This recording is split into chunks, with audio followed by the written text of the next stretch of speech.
మీ Rukmini YouTube channel. ఈ వీడియోలో మనం పురుష సూక్తంలోని 14, 15 యొక్క శ్లోకాల యొక్క అర్థాలు వివరించుకుందామండి.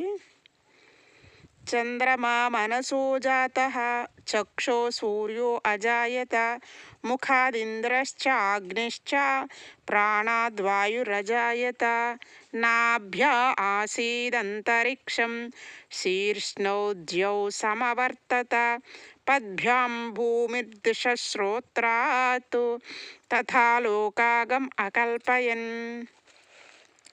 మనసః మనస్సు నుండి చంద్రమా చంద్రుడు జాతః పుట్టాడు. చక్షోః కంటి నుండి సూర్య సూర్యుడు అజాయత పుట్టారు. ముఖాత్ ముఖం నుండి ఇంద్రః చ ఇంద్రుడు అగ్ని చ అగ్ని ఉద్భవించారు. ప్రాణాత్ ప్రాణం నుండి వాయువు అజాయత ఉద్భవించాడు. నాభ్య నాభి అంటే బొడ్డు నుండి అంతరిక్షం అంటే ఆకాశం ఆసీత్ ఉద్భవించింది.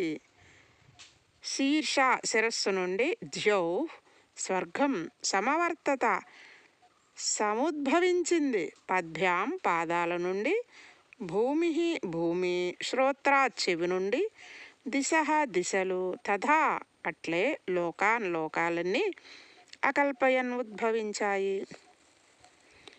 మనస్సు నుండి చంద్రుడు ఉద్భవించాడు అంటే ఆ బ్రహ్మము నుండి మనస్సు నుండి చంద్రుడు ఉద్భవించాడు. కంటి నుండి సూర్యుడు ముఖం నుండి ఇంద్రాగ్నులు ఉద్భవించారు. ప్రాణం నుండి వాయువు ఉత్పన్నమైనారు. నాభి నుండి అంతరిక్షం ఉద్భవించింది. శిరస్సు నుండి స్వర్గం ఉద్భవించింది. పాదాల నుండి భూమి చెవి నుండి దిశలు ఉత్పన్నమయ్యాయి. అట్లే సమస్త లోకాలు ఉద్భవించాయి.